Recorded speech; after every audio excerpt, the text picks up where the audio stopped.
Welcome to my Sorare Journey, episode 101, where I've already been building squads for the start of next season. And there's a few key insights I kind of want to share. Maybe you guys can share back your thoughts. Starting with an obvious one, not going to surprise anyone. We're still trying to build XP on those in-season cards, just throwing them in teams that can't compete, but it's going to boost Palmer, Fernandez, and Leno's XP. So don't forget to do that. That's more of a reminder. But when I was building my in-season rare Premier League team for next season, the first game week is obviously going to be crucial, and it looks quite different to what you would probably expect if you've been watching my Sorare Journey. So let's take a look at it. Now, it appears that João Paulinho has found his way into the lineup. And this is something that, when I read the blog, I sort of dismissed as being pointless, but maybe it's not, because the key to it is that I get a 6% bonus on this team if I play João Paulinho. That's because this team actually fits in Cap 260. You know, Leno helps it, but mainly it's Paulinho not having played any games because he is on a bench at Bayern Munich. So obviously the first choice option would be Bruno Fernandes. Now, he's at home to Arsenal. Now, he's one of those players you just put in any team. He creates chances, he'll win a couple duels. But against Arsenal, he's probably not going to have a great game. You know, I would average him at 60, which is fine. But Spurs at home to Burnley is actually a much better fixture. Now, I'm assuming Paulinho is going to play here like 80-90% likelihood. If that changes, if I see some lineups and he's more like 50-40, we'll change it back. But what I want to talk about is, to me, 4% seem like nothing. Like, 100 points makes it 104. But obviously, it's 4% on the entire team score. So when I broke it down, currently I'm sitting on Paulinho being the best option. Let me show you. To understand the experiment, you obviously need to make some projections, because a 500 point score, 4% of that is going to be much higher than a 50% score. So basically what I was thinking was I'll assess every player in the team, put them a likely score, which sort of goes back to my Sorare NBA journey, where they had projected scores for players and they were ultra accurate, and that really helped you build the best team. Now, it's very hard in football because football's unpredictable by nature. But let me show you. I was using the help of AI. I think like ChatGPT for something like this is perfect. It's exactly the sort of easy formulas you should be using. So after a couple of runs, I got it to explain the whole 4% rule and running two teams.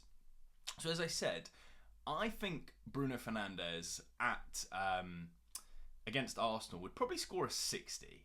That would be a good score. Like a little assist, doesn't really matter what else he does, or, creating some chances, but none of them are put in. Either way, Paulinho at Burnley, if he starts, I think a 50 is absolutely average. He was sort of a high 58, 60 average player when he was playing for Fulham. So in a Spurs team that, should really dominate Burnley, but aren't going to be like run over. They're not going to steamroll them. So we get defensive actions, we'll get passing actions, which is where your CDM points really come from. In that scenario, it's actually better to use Paulinho. And as a CDM, he has that likelihood where if he does get a goal or an assist, he's like 100 capable, which would just fly me up the divisions. Now, of course, who's more likely to get a high score? It'd probably be Fernandes. He's more likely to get a better score. And the other key factor to consider here is my other projection. So I've gone for basically a 325 pointer, which is Leno with a 45, Aït-Nouri with a 55. I think I put 100 on Salah, but obviously he's getting the captain bonus applied already. And I had Palmer down as 65, which I think is fair. That is on the low average. So the higher your score gets here, the more intense this 4% bonus will be. Now, I also have a 2% multi-club bonus. If you don't know, you basically get 2% bonus as long as you don't use more than 2 cards from the same club, so you can have 2. But the way I've been building my squads, it's been this year a player selection first, whereas last year it was like a player selection then build into that team. Or I guess it was sort of a team selection first, because I thought Arsenal and Spurs would do well, so I got their best players and then sort of got the collection bonus on top of that. Now I'll still be going for little bits of collection bonus, I just won't be wasting huge amounts of money where, like, say for example last year I had, you know, Romero and Vicario and I thought they were top scorers. I then went and got Porro because he's decent and can score decently well. Got Bentancur for some European fixtures. This season I'm focusing on quality and from different clubs, so I can always get the 2% bonus. But you want to have a little bit of everything. Just understand there's an opportunity cost. If you're going out and getting last season I had 4% bonus on Spurs, 3% on Chelsea, and 3% on Newcastle, for example, that has an opportunity cost. The opportunity cost is I could have gone out and got a star player. You know, I could have gone a Van Dijk or a Salah in season, which I didn't. So this season I'm leaning towards more star players, and it's funny because in the first game I might not be using one. You know, there's not really any way I can avoid this. I've got most of my team in other lineups. I'll quickly show you my classic, because obviously in Champion Classic I'm really should have one of the top 1% of teams. Now again, I don't know about injury issues, you know, Trent's a doubt, stuff like that. This is just like, if everyone's fit, who would you play? Now, I've got no chance of getting the 4% bonus here, but overall it's a really solid squad. You know, when I was building my squad for Classic Champion, I was really focusing on the 2% bonus. Now, it's only 2%, but it's on the entire team. And here, there's 7 players, so it's even more beneficial. I really think it's a great way to sort of counteract the boring Sorare we saw last year, where it was very stack dependent. It was a change that I absolutely loved. It was just a cap sort of aspect that I didn't think would have an effect, but weirdly enough, first game week, it's looking to have an effect.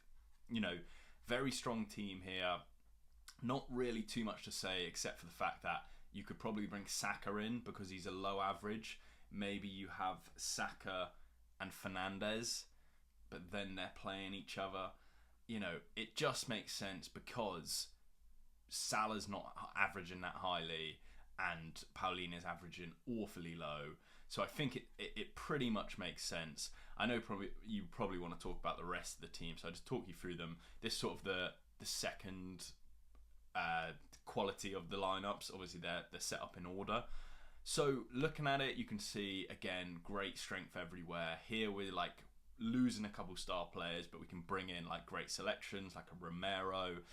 Fernandes probably isn't the best option here, but I'm also thinking to what I said at the very start of the video, we're maximising XP. So if we're comparing him to who we have in the next team, like a Silva, Guimaraes, Yuri Tillemans, it's gonna be pretty tight on who's the best selection there.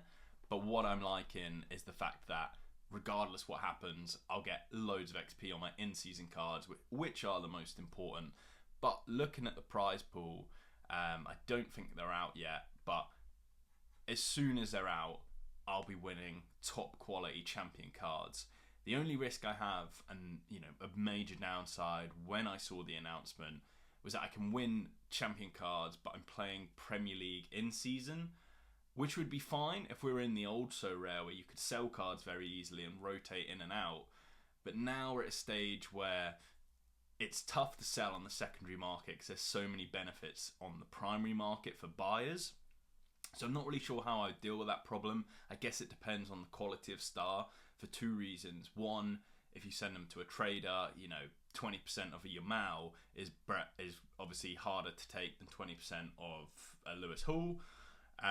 But at the same time, if you have a star card like Yamal, you might be looking at what's the sort of cost I could bring in a La Liga lineup, which I think is probably why Sorare led us down this sort of primary market only sort of aspect. And let's not forget, you know, if you just undercut the market by a bit, someone's probably just going to steam in because, you know, a little bit collection bonus or getting the card you want for cheaper.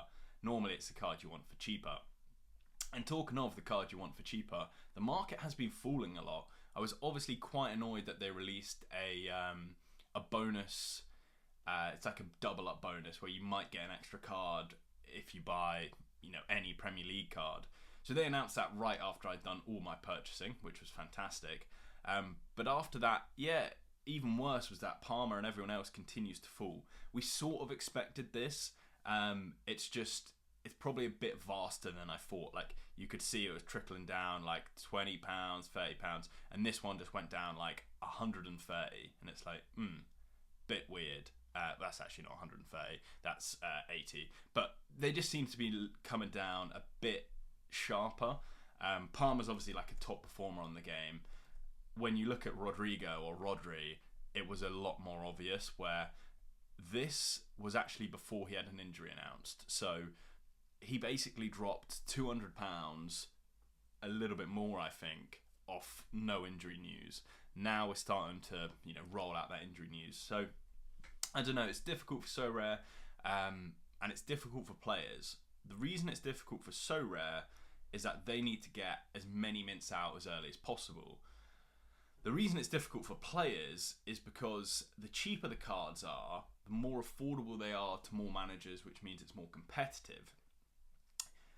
So I have actually been debating putting more money into the game because of this, but the problem is we just don't know how Sorare will run their auction rates going forward. If I knew that this trend of one rare card every day, including the stars, was going to continue, then I'd just wait a couple of weeks and I'd get it even cheaper.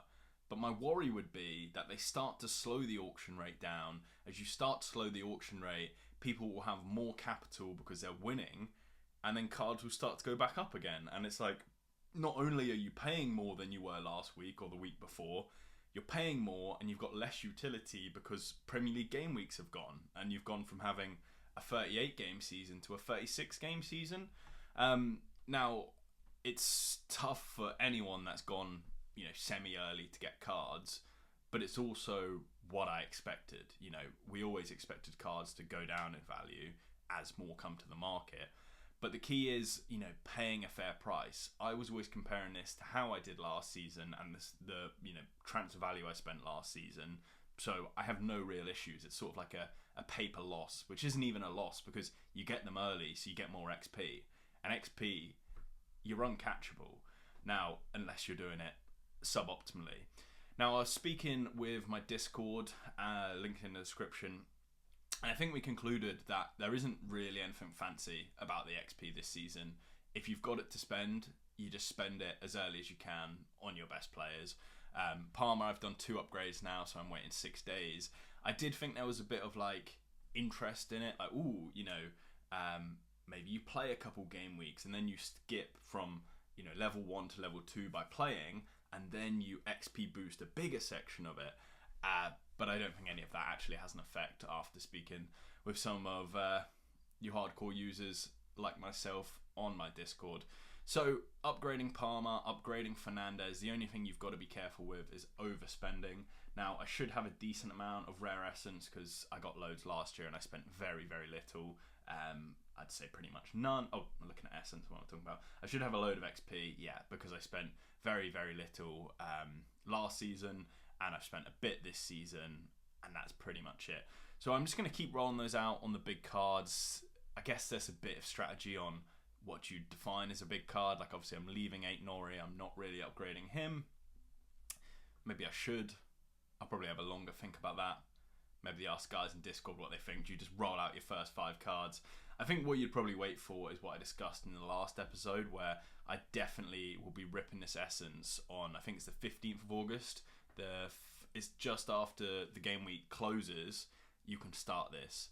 Then I'll know my sort of depth. Then I'll know the quality of cards I've got at my disposal. And I'll know if they're Premier League or not, because let's remember, you need to get lucky. Someone asked a great question in my last video, is that this all makes sense if you've got Premier League essence, which for me, I should have 77% Premier League essence. And the rest of it is Champion or Bundesliga, basically. So I have another little edge. You know, I think it was in episode 99 of my Sorare Journey where I was deciding whether I'd play in season or not. It's sort of little edges that gain you so much in this game. So I've got historical knowledge, I've got XP, I've got depth of cards. Now I've got essence and XP on top of that as well. So I think you know, going into the new season pretty strong. Not really annoyed at not spending, you know, on spending. Like, I could have got these cards for cheaper, but I would have a worse XP, and I could wait even longer and they'll go down even more. I paid what I think is fair, what I think I can win back and earn a profit on. You'll be following along for the journey to find out if that's true or not. And we've actually had our first sort of lineup that I've cared about since the close of the Premier League season. I've now set up a tipping subscription site. If you do want to support the channel, you can do a one-time payment, you can do a monthly payment, reoccurring, whatever you prefer. It's not that I need the money or anything like that, so definitely don't feel pressured. It's just if you enjoy the content, you know, it takes me a lot of time. I put a lot of money into it. It would be nice if maybe a couple pints were on you guys. You know, 22% of the goals already filled, and that means so much to me. But yeah, it's up to you. You know, you can do £1, you can do £2 a month, you can do nothing. Nothing's going to change. It's just if you enjoyed the content and you wanted to support, you now can, and I'd love and appreciate it. Thank you so much. And it has gone well. Or for the other Sorare players, it's gone awfully for me. Now, tell me how in this game it's Kawasaki Frontale versus someone and they got absolutely smoked. I can deal with a bad performance. I can deal with losing the game. Not sure I can deal with conceding 5 goals. And I definitely cannot concede or deal with 2 red cards. And they were like first half red cards. Just so annoying. I mean, hopefully we get the bad luck out the way early. But they were like 4 to 5 favourites to beat these guys. You know, 1.8, 1.85. That's pretty dominant. Then in the evening, I had Flamengo playing, who I did get right in the last episode. Shout out me. They have a capacity stadium of 78,000. That is mental. And obviously, really high on, you know, this guy, Samuel Lino. I think he's going to have a massive season in Brazil. You know, a champion player going to a top Brazilian team. Young, coming into his prime. It just made so much sense when I purchased him. So I thought him, really strong fixture, brilliant, smashed it, got an assist, exactly what you'd want. Obviously the rest of the team let it down, but it's mainly the captain, because I think if I changed captain, might just have to do this off my head here, maybe I wouldn't have reached it actually. I would have been a lot closer to basically the, what's it called, the streaks, the hot streaks. Don't know how you see them, because I've just literally not been playing Sorare for a lot of the time. I just didn't plan on playing, you know, next season, now becoming this season, and have no interest in the MLS and hot streaks. So yeah, clicking around I'm still struggling to find, but I think it was 280 points I needed for this hot streak, and I said, like in my last video, pretty much no way this team can't get it, and then it didn't get it. Yeah, the reason I didn't captain Lino is because he was like 40% likely to play. I kept him in the team because I was pretty confident he would play, but again, no Brazilian League expert. I just looked at some of the last fixtures and he was rested in the cup and things like that. So, you know, always do your own research. When the Premier League comes back, I'll be getting like second opinions on my own opinion. And I think that's how you should sort of run Sorare.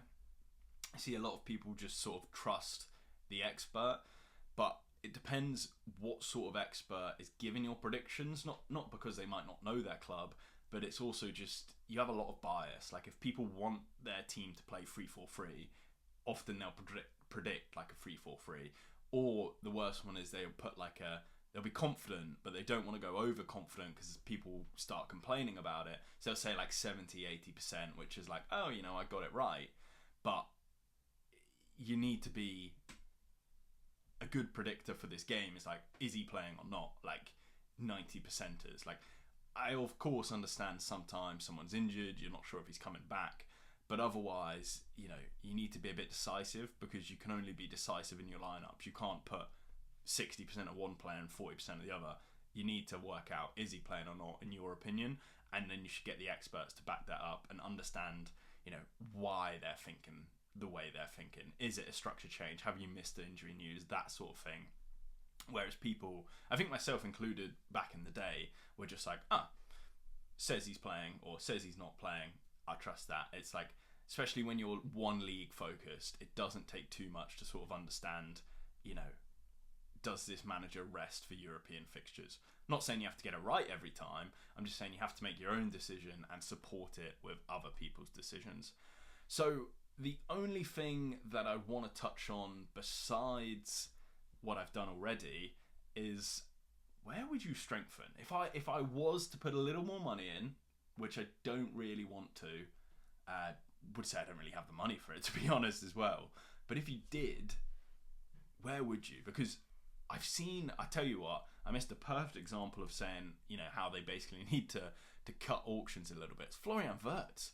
You know, this guy dropped, 1,100 to 800. He dropped over £300 in one auction with no injury news. Literally nothing had changed. It's just like, not every, you know, the more of these you pump out, the more, you know, harder it is for people to have £1,000 of capital ready to deploy. So this is maybe like a hint that it would be an alright time to slow the auction rate, because I know Sorare want the card prices higher and selling more, but if you drill them down immediately, it might actually be better to slow them down at points. But my thoughts have absolutely no impact on Sorare's decision. Back to it. Florian Wirtz would be perfect here, and you know, he's now cheap and affordable. The reason I didn't want him is because he's the most expensive card in a new league, but now he's not the most expensive card. He's cheaper than a lot of them. But he would stop me using Saka, Salah, and Palmer. Well, Palmer's already not used, so the two main guys. Alternatively, our weakest spot is Leno, so we could just play Wirtz and Raya or Allison every week. Nick Pope is apparently also likely to keep his position for the start of the season. So I'd interested to know who you would buy. I haven't actually checked this in a little while because I'm much less interested in him. But what's Saka's price been doing? Stable around 850. So yeah, it's tough because in one of my early videos about, you know, 2 episodes ago, I said how I think Saka will be top scorer in the league in Sorare terms. And now I'm saying I'd prefer Wirtz over him, and I've already bought Palmer over him. It's different. Yeah, it's so unpredictable, the league this year. I think that's why I'm so excited for it. You know, I'm a Celtic fan, obviously, and for me, it's just pure football joy. I don't really have any bias. I like competitive, unexpected football, and I think we have that coming this season for the Premier League. So if you're excited, drop a like, subscribe to the channel, and of course, all the best to you. Cheers.